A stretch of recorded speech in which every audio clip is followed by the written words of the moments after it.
Cristiano Ronaldo once said something that made the whole world pause for a moment. I've scored hundreds of goals, won countless titles, but to me, the greatest player, the strongest person, is my mom. That woman, who knew nothing about tactics, had no dribbling skills, never once took a penalty, was the one who kept his feet grounded and his heart aiming skyward. Madeira, a small island off Portugal, where Ronaldo was born, had no bright stadium lights, no elite football academies. His family was so poor that sometimes dinner was a single potato, split 4 ways. His father, José Diniz Aveiro, worked as a groundskeeper at a local field, but he battled alcoholism, and the few sober days he had weren't enough to support the family. His mother, Dolores, carried it all. She cleaned houses, washed dishes, picked bottles off the street, whatever it took to put food on the table for 4 kids. Ronaldo once shared, "I remember when my mom used to say, 'I'm not hungry,' but it was just so I could eat her portion. Back then, I didn't get it. But later, I understood. She didn't need food. She just needed me to survive." One winter day, the rain poured down like buckets. Ronaldo was only 8, shirtless, running in the mud, playing soccer with his friends. He slipped, scraped his knees. His mother stood at the door, holding a thin jacket, her voice shaking as she yelled, "Come inside, it's freezing." But he shouted back, "I have to practice. I'm going to be a famous footballer." She smiled, but that smile was just a mask to hide the tear quietly falling down her cheek. As Ronaldo grew older, his love for football grew stronger. He had rare speed, natural flair, but poverty was the thing constantly pulling his dreams back down to earth. No money for new cleats. He'd ask for old ones from other kids. Once the tip of his shoe split open. That night, his mother stayed up sewing it back together by hand. She said, "I'm not good at anything, but as long as those shoes let him run, I'll keep stitching until there's nothing left to stitch." At 10, Ronaldo began making a name for himself locally. Small clubs started noticing. Before each game, Dolores would pack some dry bread and orange slices into his jacket pocket. What no one knew was that it was the only meal the 2 of them would have that day.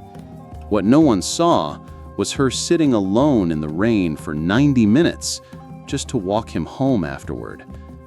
"I've never played a single match," she later said, "but I know every step he takes, every touch of the ball, because she was his first fan, and I'll be his last." Then came the turning point. At 12, Ronaldo was invited to try out for Sporting Lisbon, his first big opportunity, but it also meant leaving his mother. The journey from Madeira to Lisbon, over 600 miles, food, lodging, travel, everything was too much for a family that could barely afford dinner. Ronaldo was ready to decline, but his mom was the one who put a hand on his shoulder and said one simple thing, "Go, my son. If you stay, poverty will keep you here forever. I'm not afraid of you leaving. I'm only afraid you'll lose yourself if you don't." The night before he left Madeira, they sat by the window in silence, just the sound of waves crashing in the distance. Ronaldo hugged his mother tightly. He didn't cry, but his shoulders trembled with each breath. "That was the first time I saw her that silent, and the first time I made a promise to myself. I will never let my mother suffer another day." Lisbon wasn't like Madeira. There was no ocean outside the window, no neighbors calling his name every afternoon, and no mother waiting after training with open arms. Cristiano Ronaldo, just 12 years old, now lived in a cramped dormitory, surrounded by strangers. On his first day in Lisbon, he cried, not from fear, but because he missed his mother. For the first time, dinner came without her voice asking, "Are you tired? Did you score today? Want me to make you some soup?" Instead, just the clatter of spoons on cold trays, flickering hallway lights, and restless sleep in a room full of strangers. That was the start of Ronaldo's brutal years in professional football. He was mocked for his accent, rough and rural, laughed at for being too skinny. And every night after practice, he made one phone call. The payphone at the end of the hallway. 1 coin equals 3 minutes. Those 3 minutes were the only time in the day he still felt like a child. Each call, a silent cry for help. And his mother, Dolores, always answered with the same calm voice. "It's okay, son. I'm still here. Just try for one more day. You don't have to be the best. I just need you not to give up." Ronaldo once admitted, "I thought about quitting, but then I remembered my mom, how she skipped meals just so I could have a pair of cleats. I couldn't go back with empty hands and say, I couldn't do it." And little by little, he grew, not just in age, but in resilience. He trained twice as hard as the others, watched every bite he ate, perfected every skill like it might be his last day on the field. A sporting coach once said, "I thought I was the last one leaving the training ground, but when I turned back, the floodlights were still on. Ronaldo was still out there, running laps." And the first person he called when he was promoted to the first team, still his mother. "Mom, today I became a professional footballer." She didn't say a word. She just cried. "You kept your promise," she said. "I don't have to scrub dishes for a living anymore." Years later, even after becoming a superstar, Ronaldo still tells that story. Not for the achievement, but because it was the first time he could finally do something for her. He said, "True success is when you give the one who sacrificed everything for you a reason to walk with her head held high." That's why, even now, no matter where he goes, no matter which club he plays for, Ronaldo always keeps his mother close. She's not just his mom, she's his companion, his emotional anchor, his strongest foundation.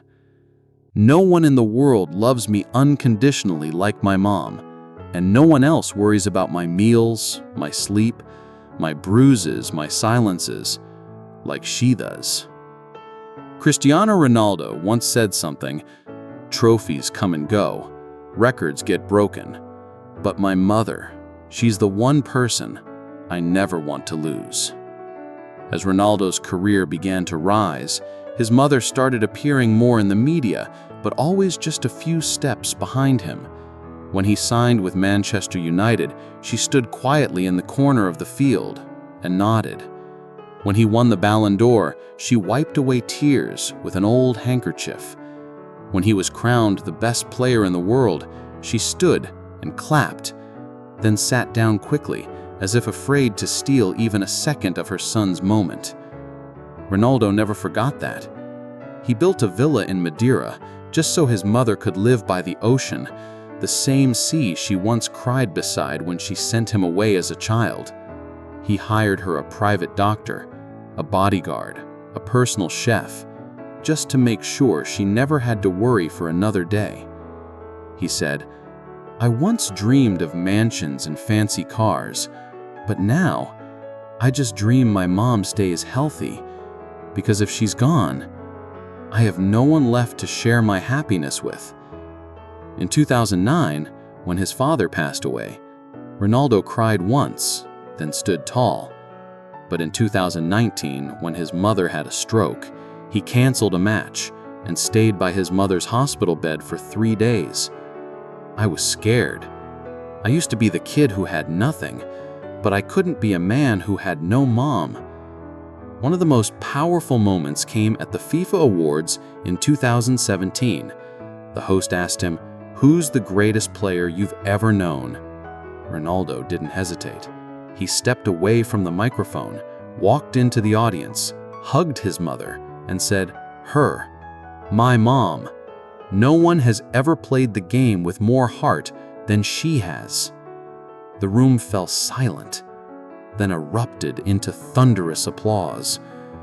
And that's why every time Ronaldo scores, when he points to the sky, he's not just thanking God, he's sending a message home.